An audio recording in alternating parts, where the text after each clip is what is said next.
धीरे बोलो, कोई सुन ना ले। यह बातें हम सब के कानों में पड़ी होगी और हमारे मुंह से भी निकली होगी, लेकिन सोचने की बात यह है कि यह वाक्य कब कब हमारे मुंह से निकलता है और कब कब हमारे कानों में पड़ता है, क्योंकि ऐसे कम ही गुप्त राज होते हैं जो हम दूसरों के कानों में पड़ने नहीं देना चाहते। अक्सर परिवार में अशांति का कारण हम स्वयं ही होते हैं। हम इस बात को देख पाएं भले ना देख पाएं, पर यह असल सत्य है, क्योंकि जाने अनजाने मूर्खतावश हम खुद ही अपनी वह बातें दूसरों को बता देते हैं जो हमें कभी नहीं बतानी चाहिए, और वही बातें जो जाने अनजाने हमने किसी दूसरे के सामने बता दी थी, वही हमारे दुख का कारण बन जाता है, वही हमारे झगड़े का कारण बन जाता है, और फिर बाद में हमें पछतावा होता है कि मुझे यह बात किसी को बतानी नहीं चाहिए थी। मेरी ही गलती हुई कि मैंने जाने अनजाने में यह बात सभी को बता दी। इसीलिए आज की जो बौद्ध कहानी मैं आपको सुनाने वाली हूँ, उसे सुनने के बाद आपको 7 ऐसी बातें पता चलेंगी जो आपको कभी किसी को नहीं बतानी चाहिए। यह जो 7 बातें हैं जो आपको किसी को नहीं बतानी चाहिए, क्यों नहीं बतानी चाहिए, इसके पीछे का तर्क भी मैं आपको बता दूंगी।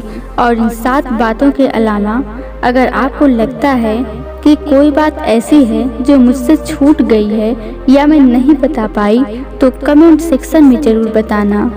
इससे पहले कि आप इस बौद्ध कहानी में खो जाएं, इस चैनल को सब्सक्राइब जरूर कर लें। तो चलिए कहानी शुरू करते हैं। एक समय की बात है, एक नगर में रिंकू नाम का एक युवक रहता था। वह बहुत गरीब था, कुछ पैसा नहीं था उसके पास। 2 वक्त की दाल रोटी भी बड़ी मुश्किल से उसको नसीब होती थी। किसी काम की तलाश में दिन रात खोज करने पर भी उसे कोई काम नहीं मिल रहा था। फिर एक दिन उसने अपनी पत्नी के सामने अपनी सारी समस्या बता दी। उसने अपनी पत्नी को कहा कि मैं जिस जगह भी काम मांगने के लिए जाता हूँ, तो हर कोई मुझे यह कहकर काम नहीं देता है कि हमारे यहाँ काम की जरूरत नहीं है। मैं काम की तलाश कर करके थक चुका हूँ। मुझे समझ नहीं आता कि मैं तुम लोगों का पेट कैसे भरूंगा, अपने बच्चों को कैसे पालूंगा, और यह चिंता मुझे दिन रात खाए जा रही है। यह सुनकर उसकी पत्नी ने कुछ सोचकर कहा कि तुम एक आदमी के पास केवल एक बार ही काम मांगने के लिए जाते हो, और जब काम नहीं देता तो तुम दोबारा उसके पास जाते तक नहीं हो।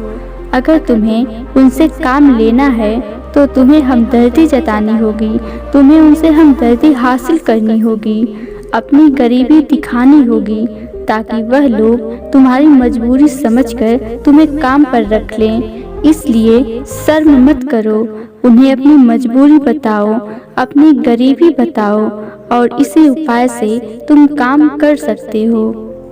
यह बात रिंकू के मस्तिष्क में बैठ गई, और अगले दिन वह काम मांगने के लिए वह उसी सेठ के पास जा पहुंचा, जहां पर वह पिछले दिन काम मांगने के लिए गया था।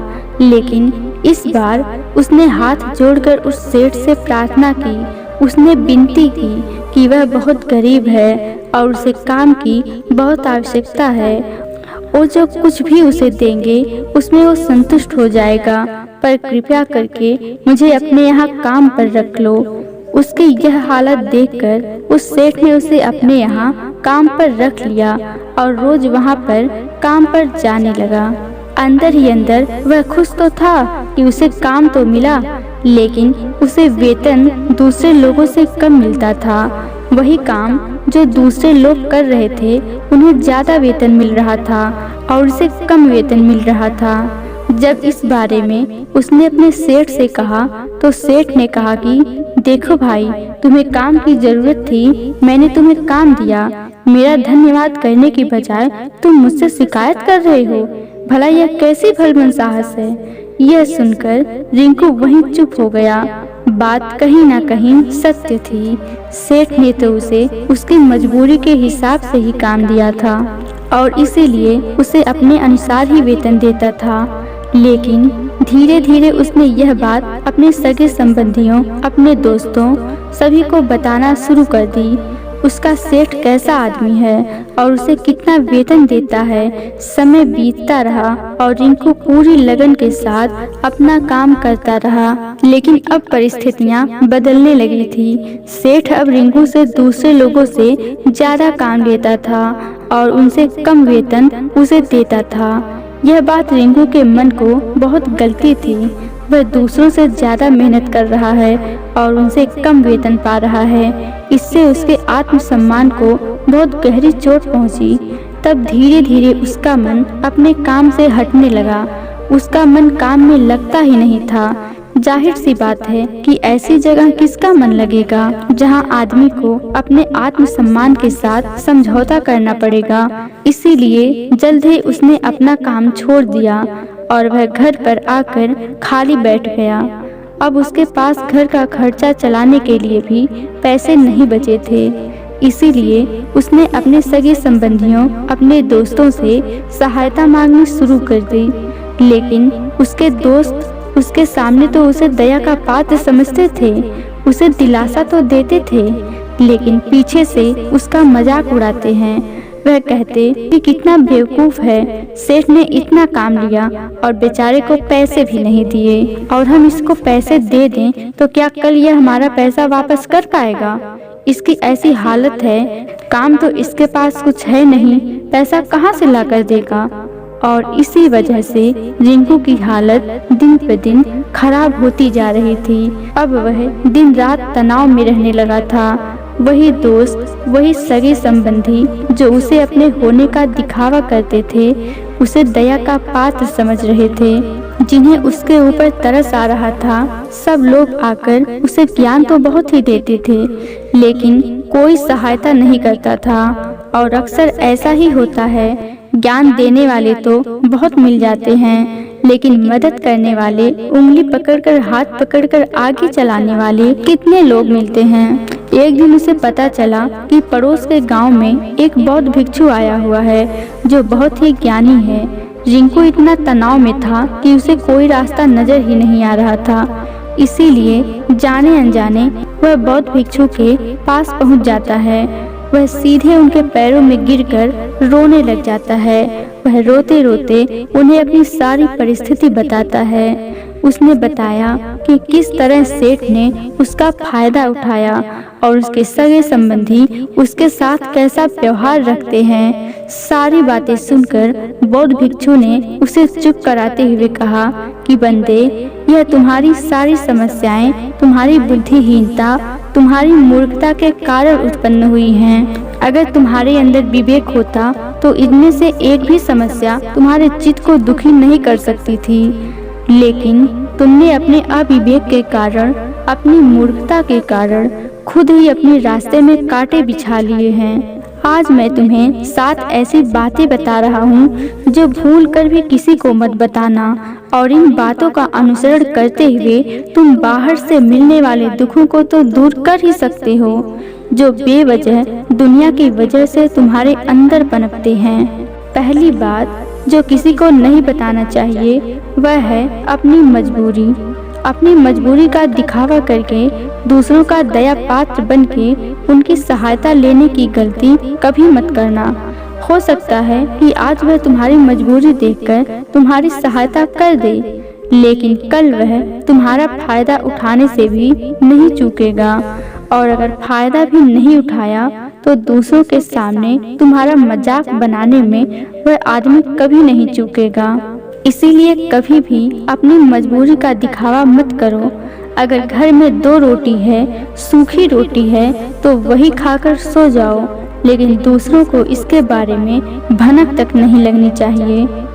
जरा आप खुद सोचो, मजबूरी बताने का क्या प्रयोजन होता है एक इंसान का?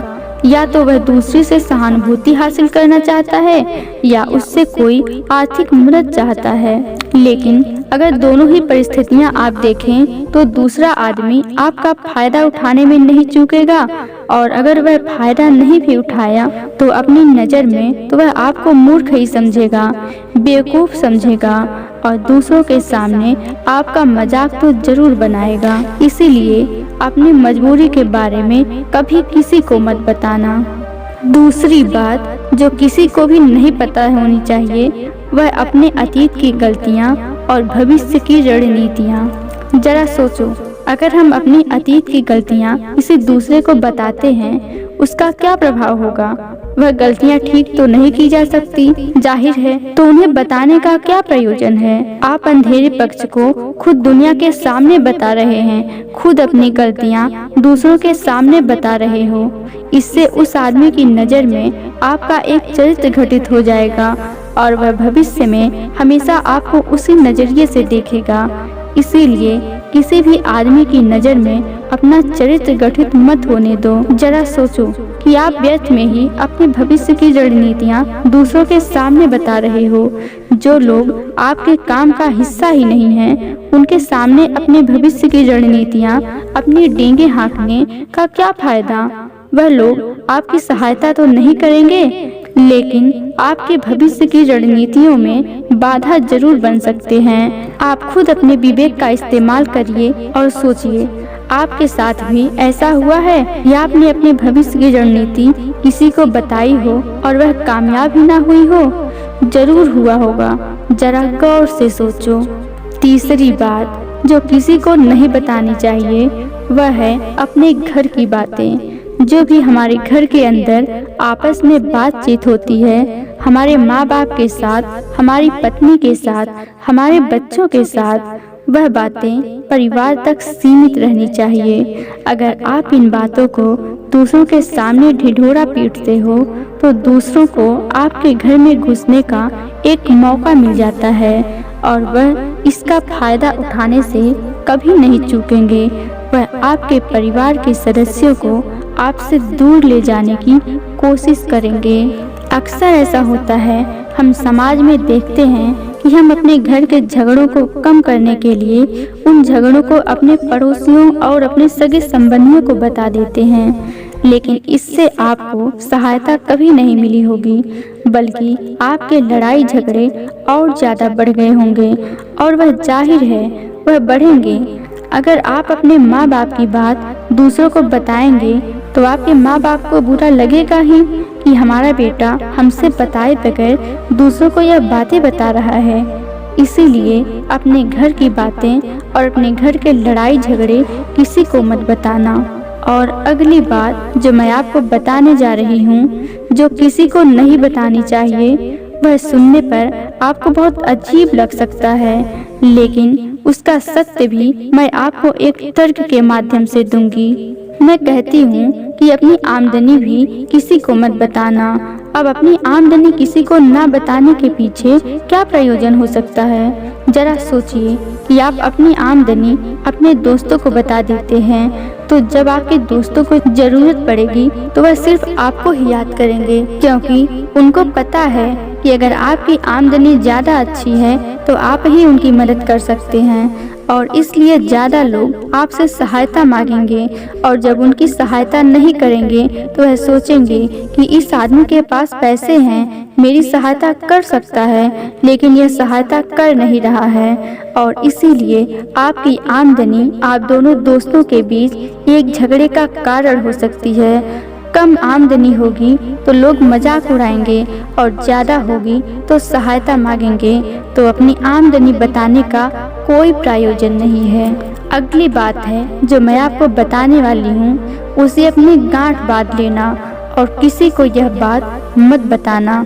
अपनी कमजोरियाँ और अपनी ताकत। अक्सर इंसान को पता नहीं होता है कि कमजोरी और उसकी ताकत क्या है, लेकिन अगर आपको अपनी कमजोरी और अपनी ताकत पता है तो पहली बात तो आप बहुत ही बुद्धिमान हैं, और दूसरी बात कि आपको यह बातें किसी से साझा नहीं करनी है, क्योंकि अगर आपकी कमजोरियां दूसरों को पता चल गई तो आपकी कमजोरियों का फायदा उठाएंगे, और अगर आपकी ताकत पता चल गई तो वही ताकत आपकी कमजोरी बन जाएगी, क्योंकि वह ताकत दूसरे आदमी को पता है और वह ताकत की गांठ भी ढूंढ ही लेगा। अपनी कमजोरी और अपनी ताकत अपनी पत्नी या अपने पति को भी नहीं बतानी चाहिए, क्योंकि इसके बाद आपको घर में उनसे हमेशा दब के रहना पड़ेगा। अगली बात जो किसी को नहीं बतानी चाहिए वह है अपने मित्र और अपने शत्रु। आप अपने मित्रों के बारे में अगर दूसरे लोगों को बता देते हैं तो वह आपके मित्रों के साथ अपनी घनिष्ठता बनाकर आपको धोखा दिलवा सकते हैं। आपके गहरे मित्रों को आपसे दूर करने का प्रयास कर सकते हैं। अक्सर आम आदमी ऐसा नहीं करता, लेकिन आपके दुश्मन ऐसा करने की कोशिश कर सकते हैं। और दूसरी तरफ आपके शत्रु का भी किसी को नहीं पता लगना चाहिए, क्योंकि आज जो आपका मित्र है अगर कल वह आपका दुश्मन हो गया तो वह आपके दुश्मन के साथ ही मिलकर आपको परास्त कर सकता है, आपको धोखा दे सकता है। इसीलिए अपने सबसे अच्छे दोस्तों को भी अपने दुश्मन के बारे में कभी मत बताना। अगली और आखिरी बात कहना चाहती हूँ कि जब तुम दान करते हो तो दान के बारे में भी किसी को मत बताना, नहीं तो दान करना व्यर्थ हो जाता है, बेकार हो जाता है। जब आप अपने दान का ढिंढोरा पीटते हो तो आप यह बता रहे हो कि मैं कितना बड़ा दानी पुरुष हूँ, और यह आपके अंदर एक अहंकार निर्मित करेगा। इसीलिए दान गुप्त रूप से किया जाए तो उतना ही अच्छा होता है, उतना ही फलदायी होता है। जब आपका बायां हाथ दान कर रहा हो तो दाएं हाथ को भी ना पता चले कि बायां हाथ दान कर रहा है। यह 7 बातें जो बौद्ध भिक्षु ने रिंकू को बताई, इनमें संसार के सभी सिद्धांत छिपे हुए हैं। इन बातों का अनुसरण करते हुए आप अपने घर में सुख शांति बना सकते हैं और घर के झगड़े हमेशा के लिए दूर कर सकते हैं। आप इन बातों के बारे में अपने विवेक से भी सोचेंगे तो आपको यह बातें सच मालूम पड़ेंगी। और हमारी कहानी सुनाने का मकसद यही है कि आपका विवेक जागृत हो, आप खुद बातों के बारे में सोचें जो हम आपको बता रहे हैं। और अगर हम गलत हैं तो आप कमेंट सेक्शन में वह बात जरूर बताएं जिस पर हम गलत हैं। और इसके अलावा भी अगर आप कुछ जानते हैं तो उन बातों को भी कमेंट सेक्शन में जरूर डालें। तो दोस्तों, कैसी लगी आपको यह कहानी कमेंट सेक्शन में जरूर बताना, और अच्छी लगी तो चैनल को सब्सक्राइब जरूर कर लेना। तो मिलते हैं अगली कहानी में, तब तक के लिए अपना ख्याल रखें।